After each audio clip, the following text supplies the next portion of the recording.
Hola compañeros, ¿cómo están? ¿Cómo se encuentran el día de hoy? Como pueden ver en pantalla, vamos a revisar la especialidad de reumatología. Esa especialidad encargada de que tu propio cuerpo te quiera chingar. Entonces, pues vamos a comenzar desglosando las enfermedades más relevantes para el ENARM, compañeros. Y bueno, antes de comenzar con el estudio de las enfermedades por sí solas, tenemos que revisar el dolor articular o también como tal la artritis, ¿ok? Recordemos, no es lo mismo, dolor articular, artralgias, artritis como tal es la inflamación de las articulaciones. Y esto es sumamente relevante para el estudio de todas estas patologías. ¿Por qué? Porque primero tenemos que empezar a clasificarlo dependiendo del número de articulaciones afectadas. En este caso vamos a decir que un paciente cursa con una monoartritis cuando tiene afección de una articulación, compañeros, ¿ok? Solo una articulación inflamada. Ahora, oligoartritis nos hace referencia cuando el paciente tiene menos de 4 articulaciones, es decir, de 1 hasta 3 como máximo. Y poliartritis cuando el paciente tiene de 4 en adelante articulaciones afectadas, ¿ok? Esto es de suma relevancia para el inicio de estudio de las enfermedades reumatológicas. Ahora, ya conociendo esto, cuando el paciente presenta dolor articular o en su defecto también presenta una artritis, inflamación de la articulación, tenemos que clasificar en qué tipo de lesión tiene. ¿Por qué? Porque nosotros vamos a tener que el paciente puede cursar con un dolor de tipo mecánico y un dolor de tipo inflamatorio. ¿Cuál es la diferencia? Dolor mecánico es aquel paciente que amanece bien, ¿ok? Despierta, se levanta a las 7 de la mañana, se chinga su café y todo está perfecto. Pero conforme avanza el día y va haciendo actividades, las articulaciones le empiezan a doler, compañeros, ¿ok? Y cuando reposa el paciente, cuando llega a su casa, cuando termina su jornada laboral o cuando termina de hacer actividades, el dolor se le quita o el dolor reduce. ¿Ok? Ahora, esto es más característico de personas mayores y regularmente está asociado a una patología en específico que es la osteoartritis. ¿Ok? Ahora, el dolor inflamatorio es aquel paciente que amanece mal. Desde que despierta tiene las articulaciones rígidas y ya presenta dolor. Esto pues le condiciona molestias y a lo largo que avanza el día conforme va haciendo sus actividades, este dolor y esta rigidez van reduciendo o se van quitando, ¿ok? Cuando el paciente reposa nuevamente porque acabó su vida laboral o su actividad laboral, empieza nuevamente a doler la articulación o a presentar rigidez, ¿ok? Y esto regularmente se asocia a personas jóvenes cuando tienen algún tipo de patología autoinmune, como por ejemplo la artritis reumatoide, ¿ok? No son características únicamente de estas dos enfermedades que les acabo de comentar, solamente las pongo de ejemplo porque son las más características, pero bueno. Eso es importantísimo porque a lo largo de la presentación les voy a estar comentando, el paciente en esta patología presenta dolor mecánico, en esta otra presenta dolor inflamatorio, así que recuerden muy bien estos datos, compañeros. Y bueno, otra cosa importante que tenemos que conocer antes de iniciar con todo el estudio de las patologías es el líquido sinovial. ¿Por qué? Porque característicamente cuando un paciente cursa con una monoartritis, tenemos que hacer sí o sí una artrocentesis para evaluar ese líquido y ver qué es lo que está causando pues ese dolor y esa inflamación, ¿ok? Como contraindicaciones generales, la absoluta literalmente es una infección en la piel donde se vaya a puncionar la articulación o relativa a algún trastorno de la coagulación. Nada más por comentarlas. Y bueno, ahora sí vamos a ver que existen también tres tipos de líquido sinovial, que en este caso es el tipo mecánico, el tipo inflamatorio y el tipo infeccioso.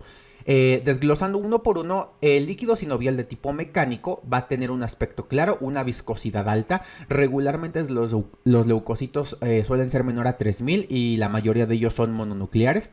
La glucosa se encuentra igual a lo que es la sangre, compañeros, y las proteínas se encuentran en un rango normal entre 1.5 y 2.5 gramos sobre decilitro. Las patologías que regularmente tienen este líquido de tipo mecánico es una artrosis o un traumatismo, ¿ok?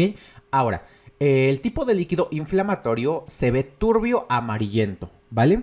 La viscosidad es baja y regularmente hay leucocitos entre 3000 y 50000 polimorfonucleares, compañeros. En este caso la glucosa se puede encontrar normal o en algunos casos baja, pero regularmente es normal. Y aquí sí, importante, las proteínas están altas, ¿ok? Esto sí no hay discusión, las proteínas tienen que estar elevadas en una bueno, en un líquido sinovial de tipo inflamatorio, de eso no hay ninguna duda. Las patologías son artritis reumatoide, artritis por microcristales, lupus, ese tipo de cosas, ¿ok? Y bueno, por último tenemos el líquido infeccioso, que es aquel que se ve turbio, opaco, la viscosidad es baja, regularmente tiene más de 50,000 polimorfonucleares, es un líquido que tiene muchos leucocitos, la glucosa es baja, aquí sí no hay duda de que la glucosa es baja, compañeros, al respecto de lo que es la sangre, y las proteínas también suelen ser altas, ¿ok? Las patologías es clásicamente la artritis séptica, no es como que tengamos muchas opciones aquí, pero bueno, esto es lo que ustedes tienen que recordar al momento de un líquido sinovial, ¿ok? Porque nos puede dar referencia a qué tipo de patología nos estamos enfrentando. Ahora sí, vamos a comenzar desglosando los temas, iniciando con artritis por microcristales, compañeros. En esta patología tenemos que iniciar con dos definiciones, que en este caso es la gota y la hiperuricemia, ¿ok? ¿Por qué? Porque esta artritis se va a desencadenar justamente porque el paciente tiene aumento de los niveles de ácido úrico. La guía de práctica clínica nos define la hiperuricemia como aquel ácido úrico que está por arriba de 6.8 miligramos sobre decilitro. Y en, digamos, los estadios iniciales es asintomática. Regularmente no te causa ningún tipo de dolencia, ningún tipo de malestar ni síntoma. Solamente está elevado. Ahora, como datos epidemiológicos que nos arroja la guía de práctica clínica es la artropatía inflamatoria más frecuente en hombres.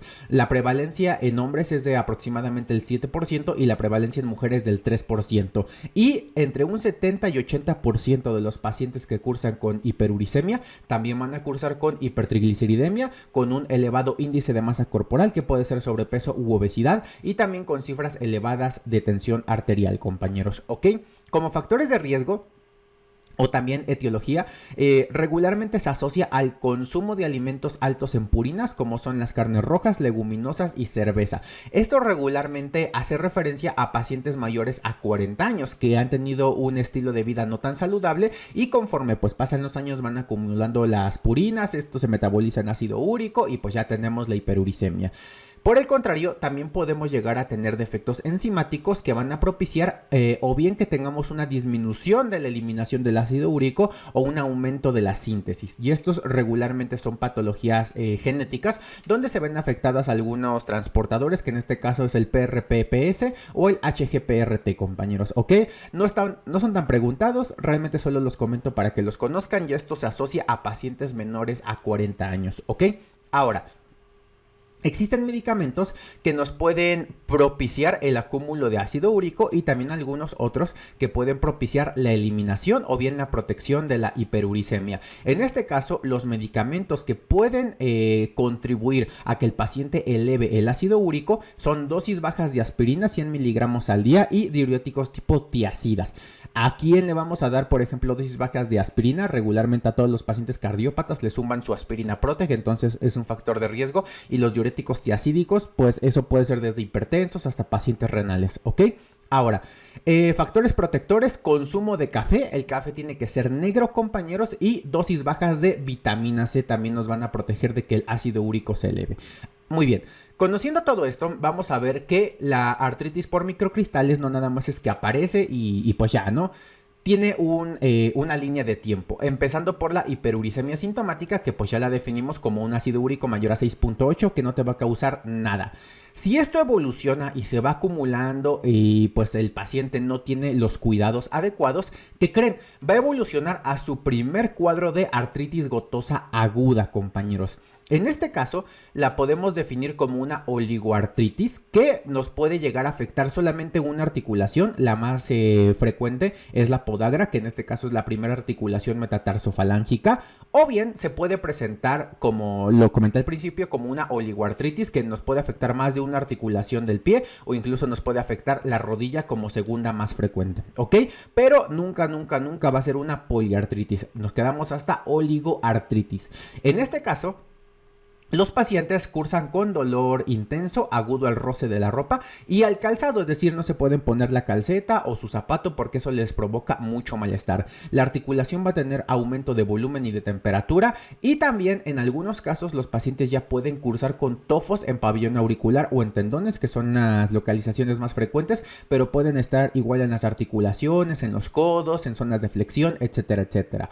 Concomitantemente, cuando los pacientes cursan con un cuadro de artritis gotosa aguda, regularmente tienen elevación de los azuados y esto los puede condicionar a llevar una lesión renal aguda o, en su defecto, si los pacientes ya tienen enfermedad renal crónica, una agudización de la misma. Entonces, siempre hay que tener en cuenta eso, compañeros.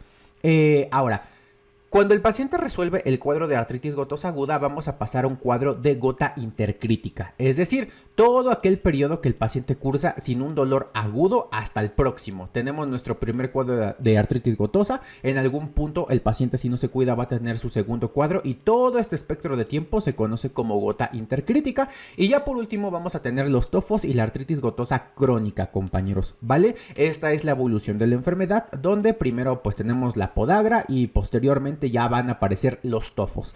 Ahora, estos pacientes regularmente cuando llegan, el cuadro clínico es muy específico, muy básico.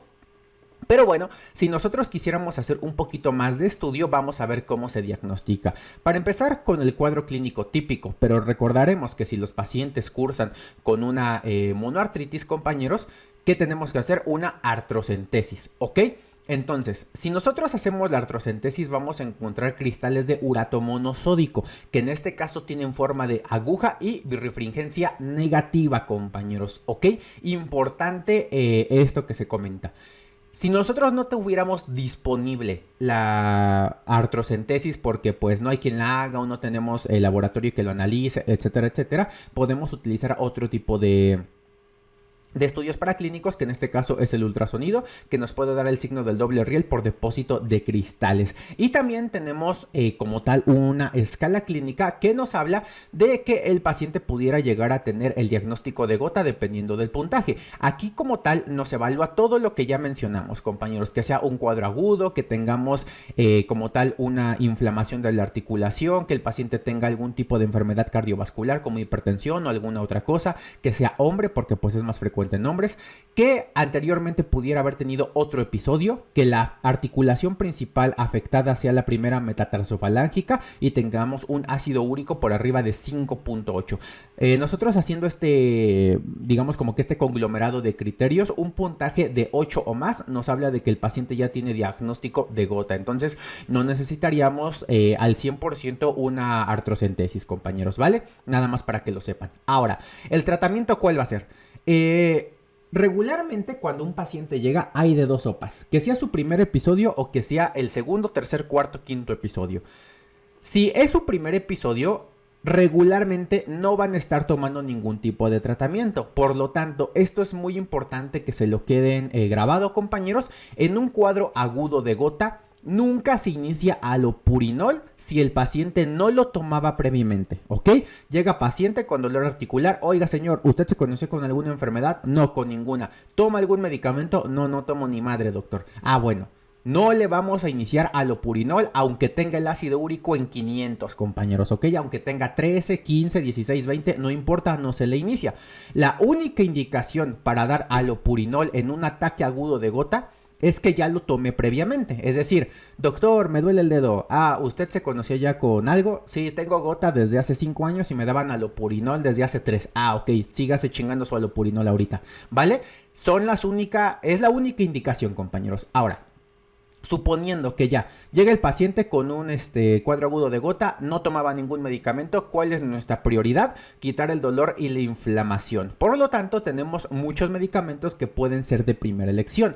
Para empezar, los AINES, que en este caso se recomienda por guía de práctica clínica la indometacina, pero también el naproxeno y el etoricoxib pueden funcionar de manera adecuada. La colchicina, compañeros, este es un medicamento muy importante ya que puede disminuir la recurrencia de un ataque agudo de gota. Por lo tanto, si en sus opciones la colchicina está presente, esa suele ser una mejor opción de respuesta. La dosis es de 0.5, 0.6 miligramos a 1 a 1.2, ¿ok? Dependiendo de la presentación, hay hospitales que tienen 0.5, hay hospitales que tienen 0.6, entonces depende 100% de todo eso, compañeros, ¿ok?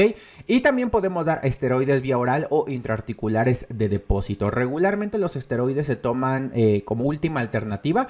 ¿Por qué? Por los efectos secundarios que pueden llegar a tener. Entonces recuerden muy bien eso. Y en el caso de la colchicina, recuerden, compañeros, que tenemos que hacer ajuste de dosis y no hay que dar si la tasa de filtrado es menor a 30. La interacción con fármacos en este caso puede ser con claritromicina, estatinas, antifúngicos, antirretrovirales, verapamil o diltiazem, para que lo recuerden. Y también si el paciente tiene alguna cardiopatía ya de base, pues lo más relevante es no dar AINES, ¿ok? Entonces, nada más para que tomen eso en cuenta. Otros medicamentos que pueden ser útiles, que ya son mamonzones, la verdad, son anticuerpos monoclonales. En este caso, antiinterleucina 1 beta, que es el anakinra, compañeros. Se puede utilizar en un ataque agudo de gota, por si se lo llegan a preguntar. Y bueno, ya le quitamos el dolor al paciente, ya no le duele, ya lo vamos a dar de alta a su casa. Ahora sí, le mandamos su alopurinol, compañeros, ¿ok? Recordemos que es un inhibidor de la jantina oxidasa y tiene más evidencia de que funciona más que el Febusostat, otro medicamento que igual sirve para disminuir los niveles de ácido úrico. Como alternativa tenemos los uricosúricos, que inhiben el transporte renal de ácido úrico por el cotransportador URAT1, que en este caso no se utilizan realmente mucho porque no suelen tener una disminución importante del ácido úrico y pueden propiciar la litiasis renal. Entonces, nada más se los dejo para que los conozcan. Las metas de ácido úrico en los pacientes va a depender. Si el paciente todavía no tiene ningún tofo, la meta de ácido úrico es menor a 6 miligramos. Si el paciente ya tiene tofos, la meta de ácido úrico es menor a 5 miligramos, compañeros, ¿ok? Entonces, recuerden muy bien todos estos datos. Ahora, tenemos otra enfermedad de artritis por microcristales, que es la pseudogota. La pseudogota es una patología que se da por el depósito de cristales de pirofosfato de calcio y regularmente comparte muchas características con la gota, compañeros. Ahora, aquí las articulaciones que se van a ver afectadas en primer lugar es la rodilla. También puede ser la muñeca o incluso la cadera. En este caso, los pacientes regularmente tienen este ataque de pseudogota cuando tienen digamos, una patología o un exacerbante catabólico, que en este caso puede ser después de un trauma, después de una cirugía, por una enfermedad de gravedad como un infarto, etcétera, etcétera. Ahí es cuando se puede presentar la enfermedad. Si nosotros hacemos la artrocentesis, compañeros, vamos a encontrar clásicamente unos cristales en forma de sobre, ¿ok? Cristales en forma de sobre que regularmente tienen birrefringencia positiva. Y ahora, es importante esto. La pseudogota se asocia a las 3 enfermedades con H, entonces acuérdense del luchador de la WWE, que es Triple H. En este caso es hiperparatiroidismo, hemocromatosis e hipomagnesemia, compañeros, ¿vale? Esas 3 enfermedades hacen propenso a un paciente a desarrollar ataque de pseudogota. Ahora, diagnóstico, pues ya lo comentamos, clínico o artrocentesis. En caso de que nosotros querramos utilizar un estudio de imagen, aquí sí es relevante. ¿Por qué? Porque vamos a encontrar un signo característico de la pseudogota, que es la condrocalcinosis. La condrocalcinosis es cuando tenemos justamente este depósito de cristales de pirofosfato de calcio entre la articulación. Por lo tanto, vamos a ver una línea radiopaca, o sea, blanquita, compañeros, entre la articulación, ¿vale? Tratamiento muy similar: AINES, indometacina, colchicina o esteroides intraarticulares o de depósito, para que lo recuerden. Ahora, preguntas obligadas, compañeros. ¿Cómo se llama la lesión característica de la pseudogota? Se las acabo de decir. ¿Y qué es la podagra, qué es la gonagra y qué es la chinagra, compañeros? Y están en todo lo correcto. Lesión característica de la pseudogota: condrocalcinosis, ya la revisamos. Y podagra es cuando se afecta articulación del pie, gonagra de la rodilla y chinagra de la falange, compañeros. Por si se los llegan a preguntar, ya saben qué significa. Ahora, continuando con el tema de artritis séptica, compañeros, básicamente es una infección de la articulación, que puede ser bacteriana, como nos lo define la guía de práctica clínica, pero también puede tener afección viral, fúngica, etcétera, etcétera, ¿ok? Lo importante de esto y de la artritis séptica es que es una urgencia, compañeros, ¿ok? Hay pocas urgencias ortopédicas y esta es una de ellas. Por lo tanto, cuando un paciente tenga sospecha de una artritis séptica, no tienen que dudar ni por un segundo en contactar a su traumatólogo de confianza. ¿Por qué? Porque si esto evoluciona puede tener un deterioro importante de la articulación y pues prácticamente dejar sin articulación al paciente. ¿Ok? Ahora, en este caso, la artritis séptica es del tipo de las infecciones más frecuentes en la infancia, compañeros. Según la guía de práctica clínica, aproximadamente 50% de los casos se presenta en menores de 5 años, y al menos 25% en menores de 2 años. Por lo tanto, pues es una patología relevante en la infancia. La incidencia es aproximadamente 4 casos por cada 100,000. Y la relación varón-mujer es más frecuente en mujeres, compañeros, con una relación 1.2 hombres, 3.7 mujeres, ¿ok? Ahora, ¿cómo la vamos a empezar a clasificar? La artritis séptica la vamos a dividir por etiología. Y se divide en una artritis séptica gonocócica o no gonocócica. Independientemente de cualquiera de las dos, que sea gonocócica o no gonocócica, la principal articulación afectada va a ser la rodilla, compañeros, ¿ok? Ahora, ¿de qué va a depender esta clasificación? Cuando tenemos a un paciente con una enfermedad no gonocócica, regularmente es por una diseminación hematógena, y aquí un factor de riesgo muy importante que nos da la guía de práctica clínica es el uso de catéter central, que aproximadamente se ve asociado en un 75% de los pacientes. Cuando un paciente tiene una patología no gonocócica, nosotros podemos estar sospechando de primera intención en Staphylococcus aureus metilcelino sensible, compañeros, ¿ok?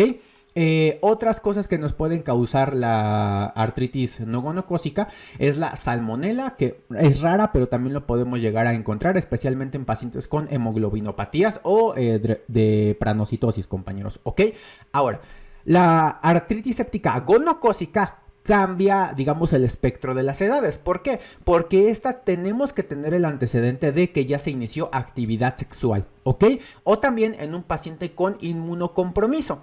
En este caso lo tenemos que pensar en pacientes, pues como ya les mencioné, que tienen vida sexual activa. Y como, digamos, dato importante es que la guía de práctica clínica nos divide la etiología por edades. Menos de 5 años, las que les comentaba, ese aureus, etcétera, etcétera. Pero nos dice también la guía de práctica clínica que si tiene más de 5 años tendríamos que considerar la presencia de Streptococcus pneumoniae o S. piógenes, compañeros, ¿ok? Nada más para que lo recuerden. Pero la gonocócica sí es exclusiva de que los pacientes ya iniciaron vida sexual, ¿ok? Ahora, regularmente, cuando nosotros tenemos una artritis séptica, se va a presentar como una monoartritis, compañeros, hasta en un 80% de los casos. Como datos importantes, en los niños se tiene una infección previa, o en los adolescentes o adultos ya el inicio de la vida sexual. Ahora, el cuadro clínico, compañeros, es muy similar a prácticamente cualquier afección articular, porque vamos a tener dolor, aumento de volumen, aumento de temperatura y limitación de la funcionalidad, es decir, flexión y extensión la vamos a ver limitadas, ¿ok? Es muy similar. Lo que nosotros tenemos que tener en cuenta siempre son los antecedentes de las infecciones, la actividad sexual, etcétera, etcétera. Aquí, como dato importante que nos dice la guía de práctica clínica, es que en niños tendríamos que utilizar una herramienta para ver la posibilidad de que es una artritis séptica, que en este caso se llama PEGALS, compañeros, ¿ok? Que es una abreviación de unas palabras justamente que nos habla de que pacientes pediátricos nos tenemos que poner a evaluar muchas articulaciones, ¿no? Como que rodillas, brazos, etcétera, etcétera, pero nada más para que lo conozcan.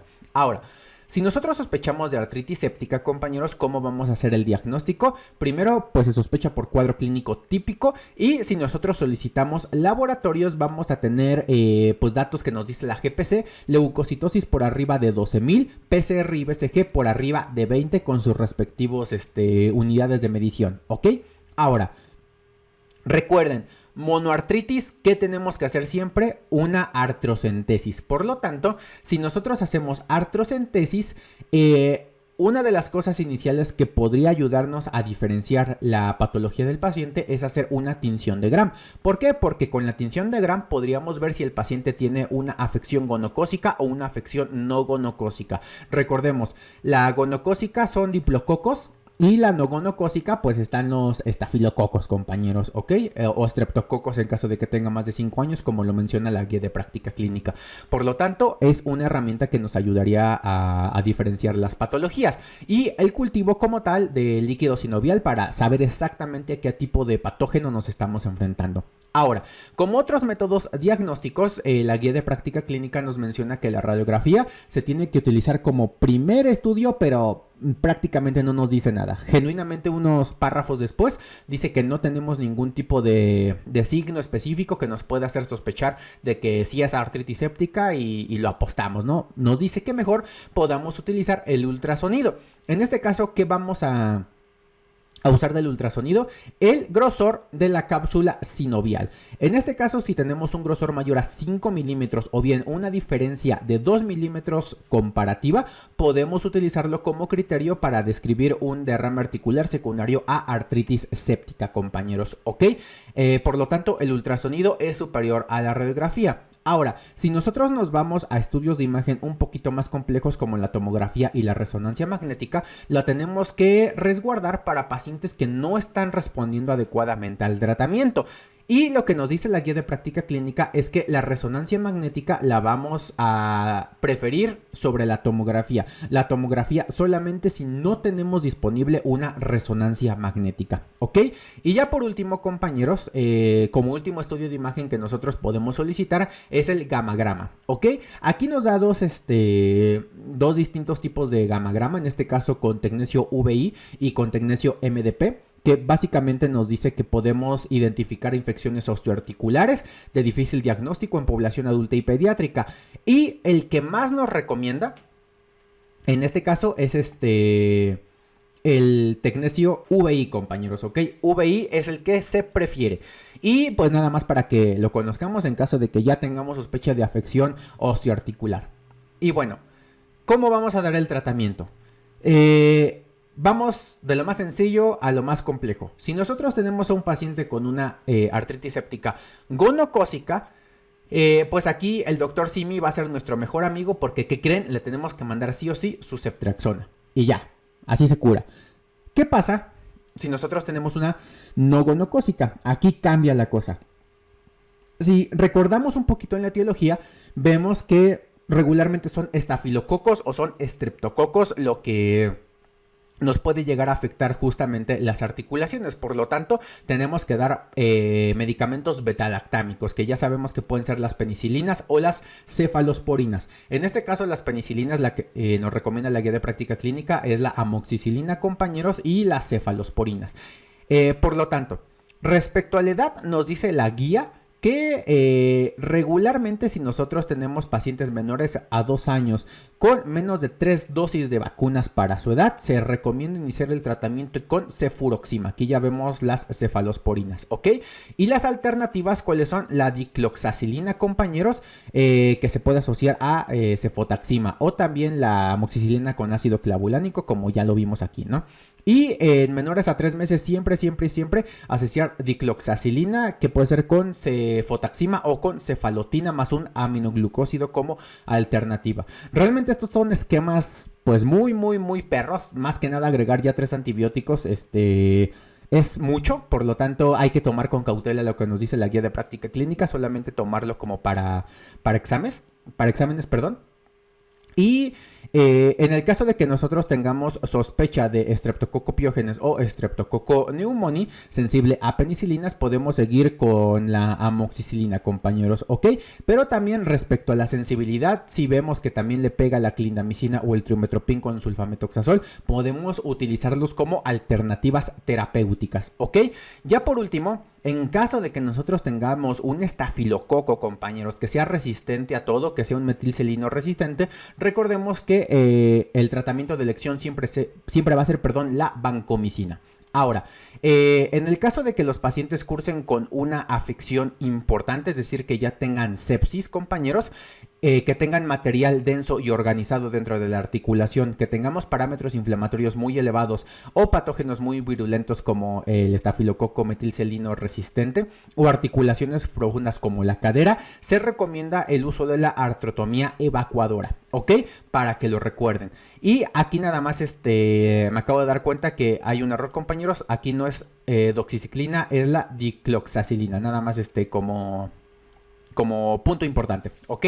Y bueno, de esta manera es que terminamos con el tema de artritis séptica, compañeros.